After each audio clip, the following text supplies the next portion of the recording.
Hello friends, welcome back to my channel Scholar Classes. So today we'll discuss the part 3 of the economics lesson, sectors of Indian economy. And before starting the discussion, I would like to urge all my viewers, old and new, to please like, share and subscribe to my channel because it will give me motivation to make more videos like this in future. So without any delay, let's get started.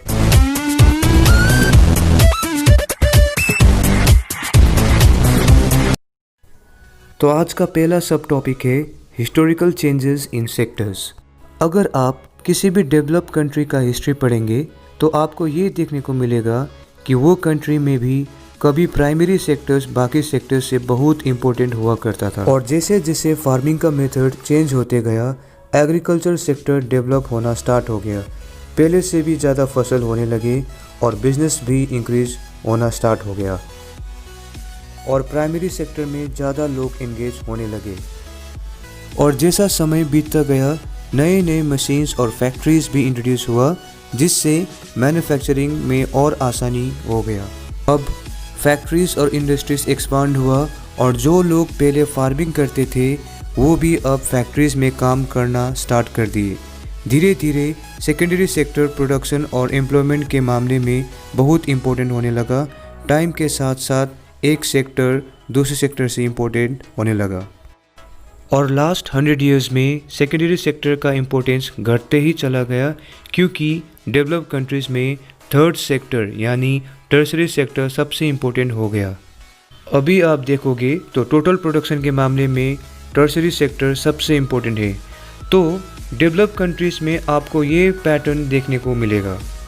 मतलब कभी develop countries में primary sectors important हुआ करते थे, उसके बाद development होने के कारण से सेकेंडरी सेक्टर इंपॉर्टेंट हो गया और फाइनली अभी फ़िलहाल सबसे इम्पोर्टेंट सेक्टर है आपका टर्सरी सेक्टर। तो ये तीन सेक्टर्स में टोटल प्रोडक्शन कितना है और एम्प्लॉयमेंट कितना है ये जानने के लिए मैं आपको आगे बताऊँगा। तो ये तीन सेक्टर्स यानी primary sector, secondary sector, tertiary sector का कंट्रीब्यूशन देखने के लिए इधर पे आपको ग्राफ दिया गया है। ओके, 2 साल का कंट्रीब्यूशन है, एक आपका 1973 और दूसरा आपका 2003। तो हर एक सेक्टर का कितना कंट्रीब्यूशन था हम वो देखेंगे। ओके, तो आप देख सकते 1973 में ये जो ग्रीन कलर है ये आपका डिनोट करता है प्राइमरी सेक्टर। तो 10,000 से थोड़ा ज़्यादा यानी आप मान सकते हो 11,000 करोड़ का जो कंट्रीब्यूशन था जीडीपी में वो किसका था? अकेले ही प्राइमरी सेक्टर का था उस समय में 1973 में। अगर आप सेकेंडरी सेक्टर का बात करोगे तो सेकेंडरी सेक्टर का सिर्फ लगता है देखने में सिर्फ 5,000 करोड़ का कंट्रीब्यूशन 1973 का जीडीपी में। और अगर आप टर्सरी सेक्टर का बात देखोगे उधर पे कंट्रीब्यूशन तो वो थोड़ा सा 6,000 के करीब 6,000 करोड़ का कंट्रीब्यूशन किसका था आपका 1973 में टर्सरी सेक्टर का। पर अगर आप 2003 का कंपैरिजन करोगे, अगर आप 2003 का बात करोगे तो हाँ प्राइमरी सेक्टर कुछ बड़ा है। प्राइमरी सेक्टर का जो कंट्रीब्यूशन है वो बढ़ के आपका पहुंच गया 50,000 करोड़। ओके, 50,000 करोड़ का कंट्रीब्यूशन जीडीपी में पहुंच गया 2003 में। और अगर आप सेकेंडरी सेक्टर का बात करो तो उसका भी कंट्रीब्यूशन 2003 में लगभग 50,000 करोड़ के आसपास था। ओके, और वही अगर आप 2003 में टर्सरी सेक्टर का कंट्रीब्यूशन देखोगे जीडीपी में तो 110 करोड़, देखो 110 करोड़ का जो कंट्रीब्यूशन है वो अकेले ही किसके पास से आया? आपका टर्सरी सेक्टर से आया। ओके, तो ये था आपका टोटल प्रोडक्शन इन तीनों सेक्टर से 1973 और 2003 का।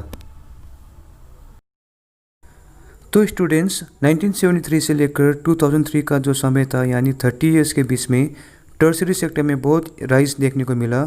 आखिर ऐसा क्या हुआ जिसके कारण से टर्सरी सेक्टर इंडिया में बहुत जल्दी से राइज हुआ? तो ये क्वेश्चन बहुत इंपॉर्टेंट है। Why is tertiary sector becoming so important in India? तो इसके लिए आपको 4 पॉइंट्स दिया गया है, पर एग्जाम्स में आपको मैक्सिमम 3 पॉइंट्स ही पूछा जाएगा। तो फर्स्ट पॉइंट है government role in service sector. तो किसी भी देश में सर्विसेज जैसा hospitals, educational institutions, post, telegraph, police station, court, villages, administrative offices, municipal corporation etcetera, इन सब चीज़ों को ध्यान रखना पड़ता है और इनको बेसिक सर्विस भी कहा जाता है।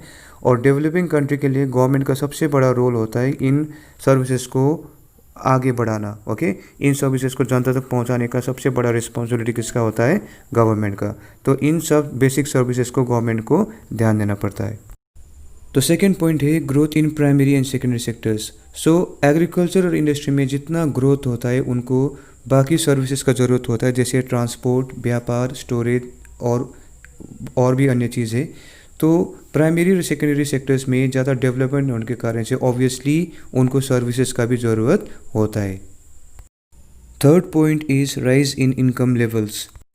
तो लोगों का जैसा इनकम बढ़ते ही चला जाता है उनको ज़्यादा सर्विसेज उनको डिमांड में होता है, जैसे उनको बाहर घूमना, खाना, KFC में जाना, टूरिज़्म घूमने जाना, शॉपिंग करना, प्राइवेट हॉस्पिटल्स में भर्ती करना, ये सब उनको अच्छा लगता है। प्राइवेट स्कूल्स में अपने बच्चों को दाखिल कराना, तो इसके कारण से भी और भी ज़्यादा सर्विसेज का क्या होता है, डिमांड होता है। और लास्ट पॉइंट है ग्रोथ इन टेलीकॉम सेक्टर। तो लास्ट 10 साल में आपको देखने को मिलेगा कि इन इन सर्विसेज के अलावा आपको इंफॉर्मेशन एंड कम्युनिकेशन टेक्नोलॉजी भी आपको देखने को मिलेगा, और इस सेक्टर में ज़्यादा से ज़्यादा लोग आजकल जुड़े हुए रहते हैं। और ज़्यादा सैलरी जॉब होने के कारण, सैलरी पैकेज भी अच्छा होने के कारण से लोग ज़्यादा से ज़्यादा मात्रा में टेलीकॉम सेक्टर में काम करते हैं। ओके, तो friends, if you like this video then give thumbs up, okay, or you can like, share and subscribe. Thank you.